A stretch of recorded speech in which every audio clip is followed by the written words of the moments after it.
बबलू और गुड्डू नाम के दो सगे भाई रहा करते थे। बबलू गुड्डू से 10 साल छोटा था। बचपन में ही माँ बाप के गुजर जाने की वजह से गुड्डू ने ही बबलू की परवरिश की थी। कुछ सालों पहले एक सड़क हादसे में गुड्डू अपनी एक टांग गंवा चुका था। वह अपाहिज हो गया था, लेकिन अपाहिज होने के बाद भी वह घर का खर्चा चलाता था, क्योंकि बबलू एक आलसी लकड़हारा था। आज भी दोपहर के 12 बज चुके थे, मगर बबलू सोकर नहीं उठा। उसे दोपहर तक सोता देख गुड्डू गुस्से से बोला, अरे उठ जा छोटे भाई, और कितनी देर तक सोएगा? सूरज सर पर आ गया है, कब जाएगा तू काम पर? गुड्डू की बात सुनकर बबलू अंगड़ाई लेता हुआ उठकर बोला, क्या भैया, तुम तो सुबह सुबह आराम भी नहीं करने देते। दोपहर के वक्त को तू सुबह का वक्त बोलता है। मैंने तेरे लिए जो नाश्ता बनाया था वो भी ठंडा हो चुका है। अब मैं दोपहर का खाना बनाने की तैयारी कर रहा हूँ, मगर तेरी नींद है जो पूरे होने का नाम ही नहीं ले रही। क्या आप दोपहर का खाना बनाने की तैयारी कर रहे हैं? मुझे तो वक्त का पता ही नहीं चला। गुड्डू खांसते हुए बोला, बबलू, सारे गांव में तू आलसी बन के नाम से मशहूर है। जब भी कोई मुझसे तेरी बुराई करता है तो मुझे बहुत बुरा लगता है। अगर उस सड़क हादसे ने मुझे अपाहिज नहीं बनाया होता तो मैं तुझसे कभी भी काम करने के लिए नहीं कहता। लेकिन सच तो यह है बबलू की अब मुझसे हम दोनों का खर्चा बहुत मुश्किल से उठाया जाता है, और कई दिन से ये खांसी भी मुझे तंग कर रही है। क्या भैया, सीधे सीधे ये क्यों नहीं कहते कि आप मुझसे तंग आ गए हो? ऐसी बात नहीं है बबलू, मैं चाहता हूं तू मेहनती बन जाए, ताकि तेरे लिए कोई अच्छी सी लड़की देखकर तेरी शादी कराई जा सके। अब तू जल्दी से नाश्ता कर ले। बबलू नाश्ता करके अपनी कुल्हाड़ी लेकर जंगलों की ओर चल दिया। वह अपने घर से कुछ ही दूर चला था कि तभी गांव के सुखिया चाचा उसका मजाक उड़ाते हुए बोले, क्या बात है बबलू, तू फिर से इतनी जल्दी उठ गया? अरे इतनी सुबह सुबह अगर काम पर जाएगा तो बीमार पड़ जाएगा भाई है? अरे तुमको क्या सुखिया चाचा, मैं जल्दी उठूं या देरी से, मेरी मर्जी। बबलू की बात सुनकर सुखिया के चेहरे पर गुस्सा झलकने लगा। क्या बोला? जब तेरी मर्जी होगी तब तू सोकर उठेगा? बेशर्म, शर्म तो तुझे आती नहीं है। इतना बड़ा हट्टा कट्टा हो गया है। तेरा अपाहिज भाई दूसरों की गुलामी कर अपना और तेरा पेट भरता है, और तू दिन भर घोड़ों की तरह सोया रहता है। सुखिया की बात सुनकर बबलू के चेहरे पर भी क्रोध झलकने लगा। वह तेज तेज कदमों से जंगलों की ओर चला गया और एक पेड़ के पास जाकर गुस्से से अपने आप से बोला, ये गांव के लोग अपने आप को पता नहीं क्या समझते हैं। जरा जरा से मेहनती क्या हो गए, मेरा मजाक उड़ाने में कोई कसर नहीं छोड़ते। आज मैं इतनी लकड़ियां काटूंगा कि सबके मुंह बंद हो जाएंगे। इतना कहकर बबलू अपनी कुल्हाड़ी से लकड़ियां काटने लगा, मगर मुश्किल से उसने थोड़ी सी लकड़ियां काटी होंगी कि उसे थकान महसूस होने लगती है, और वह अपने माथे का पसीना पोंछता हुआ बोला, आज थोड़ी गर्मी भी ज्यादा लग रही है और थकान भी लग रही है। एक काम करता हूँ, सो जाता हूँ। बबलू एक पेड़ के नीचे आराम से खर्राटे लेकर सोने लगा। तभी किसी ने उसे उठा दिया। बबलू अंगड़ाई लेता हुआ उठकर बोला, कौन है भाई जिसने मुझे इतनी अच्छी नींद से जगा दिया? कितना अच्छा सपना देख रहा था कि मैं एक महल में बैठकर अच्छा अच्छा भोजन कर रहा हूँ। यह कहकर बबलू इधर उधर देखने लगा। उसने देखा कि उसके सामने एक साधु खड़ा हुआ उसे क्रोधित भरी नजरों से देख रहा था। यहाँ पर मेहनत करने की बजाय तू आराम से सो रहा है। तुझे ऐसा करते हुए मैं काफी दिन से देख रहा हूँ। मैं तुझे चेतावनी देने आया हूँ, सुधर जा, मुसीबत तेरे सर पर खड़ी है। कैसी मुसीबत बाबा? जाओ, जाकर मुझे सोने दो। मैंने अपने जीवन में तेरे जैसा आलसी लकड़हारा नहीं देखा।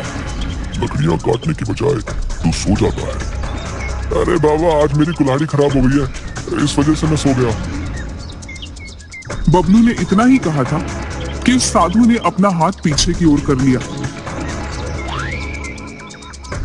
अचानक बबलू ने देखा कि उसके हाथ में एक कुल्हाड़ी आ गई। ये कुल्हाड़ी नई और बहुत अच्छी है, इससे लकड़ियां जल्दी कटेंगी। जाओ बाबा, नहीं चाहिए मुझे तुम्हारी ये कुल्हाड़ी। मैं सिर्फ अपनी कुल्हाड़ी से ही लकड़ियां काटता हूँ। आलसी लकड़हारे, ये क्यों नहीं कहता कि तुझे काम नहीं करना है? मैं तो तुझे चेतावनी देने आया था, लेकिन अब लगता है कि तुझसे कुछ भी बात करना बेकार है।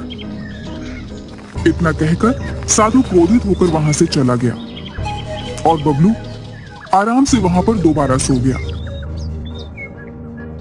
शाम को बबलू कुछ लकड़ियां लेकर अपने घर की ओर आ गया।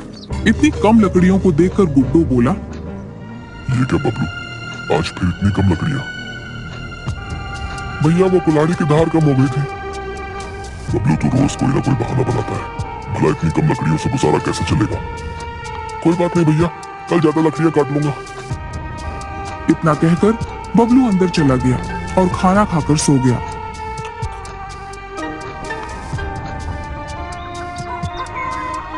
अगले रोज वो अपनी आदत के मुताबिक दोपहर में ही उठा और हमेशा की तरह पेड़ के नीचे जाकर सो गया। ऐसा कई दिन तक चलता रहा। सच तो ये है कि गुड्डू उसे समझा समझा कर तंग आ चुका था। गुड्डू की खांसी भी अब बढ़ चुकी थी। अब वह रोज रात को बुरी तरह से खांसता रहता था। एक रोज बबलू दोपहर में जब उठा तो उसने देखा कि उसका बड़ा भाई गुड्डू लेटा हुआ था। क्या भैया, आप मुझसे बोलते हो कि जल्दी नहीं उठते, और आज आप खुद दोपहर तक लेटे हुए हो। आपने तो नाश्ता तक नहीं बनाया। अब खाली पेट में काम पर कैसे जाऊंगा? आज मुझे शरीर में बहुत ज्यादा कमजोरी महसूस हो रही थी बबलू। मैं चाहकर भी उठ नहीं पाया। तू एक काम कर, तू बाजार से कुछ खा पी लेना।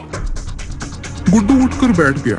तभी गुड्डू को जोर जोर से खांसी होने लगी और खांसी के साथ गुड्डू के मुंह से खून भी आने लगा। ये क्या भैया, खांसी के साथ आपके मुंह से तो खून आ रहा है। इतना कहकर बबलू ने गुड्डू का हाथ पकड़ लिया। भैया, आपको तो बहुत तेज बुखार भी है। अरे कुछ नहीं बबलू, हल्का फुल्का बुखार है और कभी कभी खांसी के साथ खून आ ही जाता है। नहीं भैया, आप चलिए मेरे साथ, मैं आपको अभी और इसी वक्त डॉक्टर के यहाँ ले चलता हूँ। बबलू भले ही एक आलसी व्यक्ति था, लेकिन वो अपने बड़े भाई से अपने पिता की तरह प्यार करता था। बबलू जबरदस्ती गुड्डू को डॉक्टर के यहाँ ले जाता है। डॉक्टर ने गुड्डू की पूरी शरीर की जांच पड़ताल की और बेहद गंभीर नजरों से बबलू की ओर देखकर बोला, गुड्डू की हालत सही नहीं है। उसके फेफड़े बहुत कमजोर हो चुके हैं। उसे इलाज की सख्त जरूरत है और इसके लिए हमें उसका ऑपरेशन करना पड़ेगा। तभी गुड्डू को आराम मिलेगा और वो ठीक हो पाएगा। ऑपरेशन तो बहुत महंगा होता है डॉक्टर साहब। तुमने सही कहा बबलू, तुम्हें 50,000 का जल्द से जल्द इंतजाम करना है। 50,000 का नाम सुनकर बबलू बुरी तरह से घबरा गया, लेकिन उसने डॉक्टर को कुछ भी जाहिर होने नहीं दिया। ठीक है डॉक्टर साहब, एक हफ्ते के अंदर अंदर मैं 50,000 का इंतजाम कर दूंगा। ठीक है, तब तक दवाइयां देते रहना, कि मुंह से खून आना बंद हो जाएगा और बुखार भी उतर जाएगा।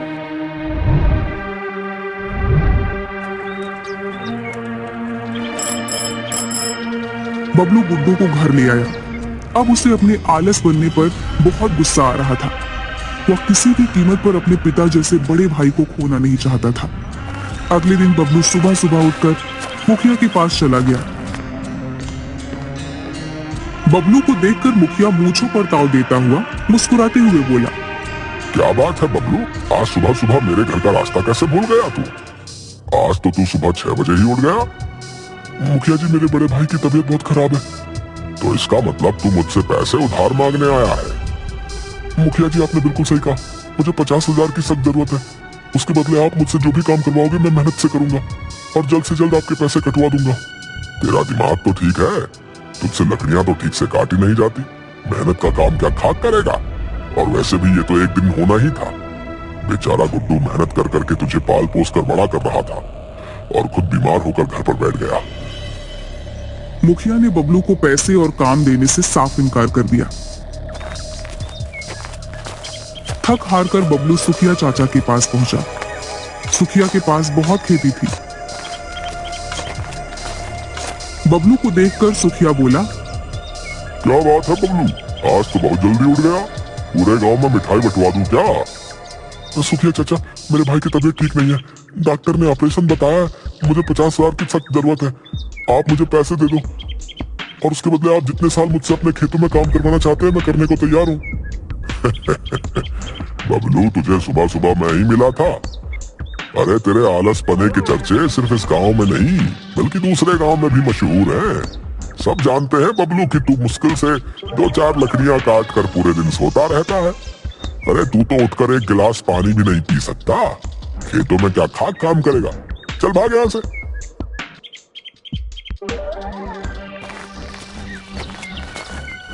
बबलू रोता हुआ उदास अपनी कुल्हाड़ी लेकर जंगल की ओर चला आया और एक पेड़ के पास जाकर लकड़ियां काटने लगा। बबलू ने 3 घंटे बगैर रुके लगातार लकड़ियां काटी और अपने आप से रोते हुए बोला, अब मैं क्या करूं? अगर मैं सारा दिन मेहनत से काम करता रहूं तब भी मैं 50,000 रुपए नहीं जोड़ पाऊंगा। मैं अपने भाई का ऑपरेशन कैसे करवा पाऊंगा? काश मैं आलसी नहीं होता तो आज मुझे किसी के सामने हाथ फैलाने की जरूरत नहीं पड़ती। भैया सही कहते थे कि मेरा ये आलसीपन मुझे एक दिन बहुत बड़ी मुसीबत में फंसवाएगा। तभी उसके कानों में उसी साधु की आवाज टकराई।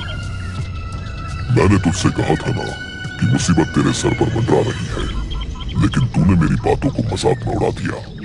बबलू ने देखा कि उसके सामने वही साधु खड़ा हुआ था जो कुछ समय पहले उसे चेतावनी देकर गया था। आपने सही कहा था पापा, मैं वाकई बहुत बड़ी मुसीबत में फंस गया हूँ। मेरे भैया की तबीयत सही नहीं है। डॉक्टर ने 50,000 का इंतजाम करने को बोला है। मैंने हर गांव में हर किसी से मदद मांगी, मगर सबने मेरी मदद करने से साफ इनकार कर दिया। इस दुनिया में कोई किसी की बेवजह मदद नहीं करता बबलू।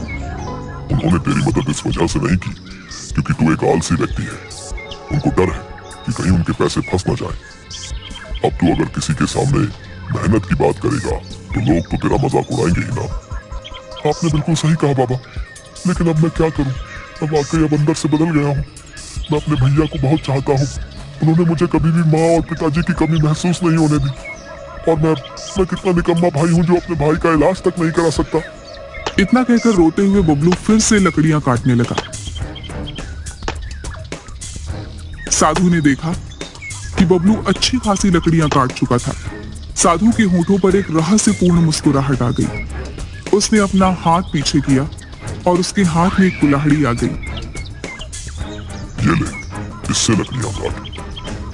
क्या फर्क पड़ता है? क्या फर्क पड़ता है ये तुझे कुछ समय बाद समझ आएगा। बबलू ने वो कुल्हाड़ी उस साधु के हाथ से ले ली और साधु मुस्कुराते हुए वहां से चला गया। बबलू उस कुल्हाड़ी से लकड़ियां काटने लगा, मगर बबलू ने देखा कि वह कुल्हाड़ी हल्के से प्रहार से ही लकड़ी को चीर के रख देती थी। अरे वाह, ये कुल्हाड़ी तो कमाल है। मैंने इतने धीरे से मारने पर भी लकड़ी के 2 टुकड़े कर दिए। अब तो मैं जल्दी जल्दी लकड़ियां काट कर बेच सकता हूँ। बबलू को बहुत कम मेहनत करनी पड़ रही थी। देखते ही देखते उस दिन बबलू ने बहुत सी लकड़ियां काट दी और उन्हें बाजार में बेच कर आ गया।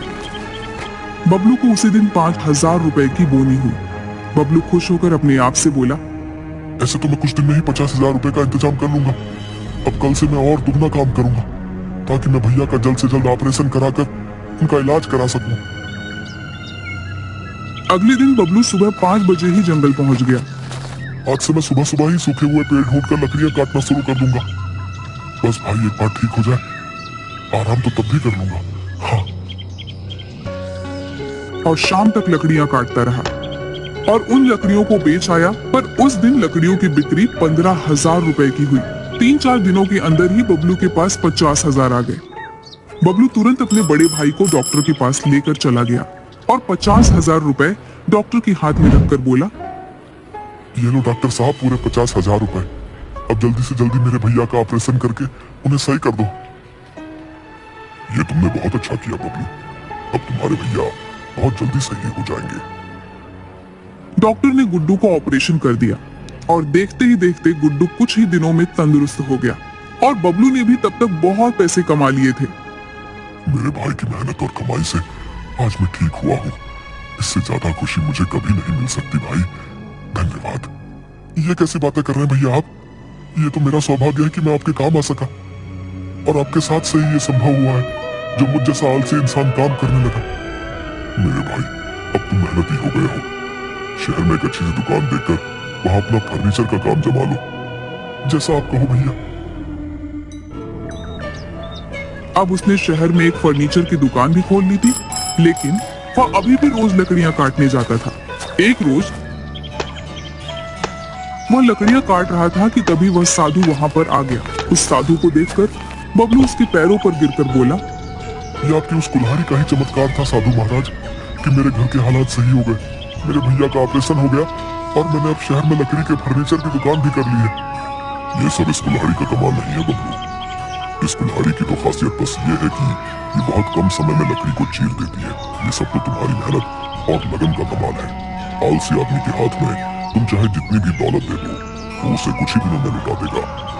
अगर तुम पहले की तरह आलसी होते तो यकीन मानो ये कुल्हाड़ी भी तुम्हारे किसी काम की नहीं हो। ये लो बाबा अपनी कुल्हाड़ी, अब मुझे इसकी कोई जरूरत नहीं। मैं समझ गया, मेहनत ही सफलता की कुंजी है। बबलू की बात पर साधु मुस्कुराते हुए वहां से चला गया। अब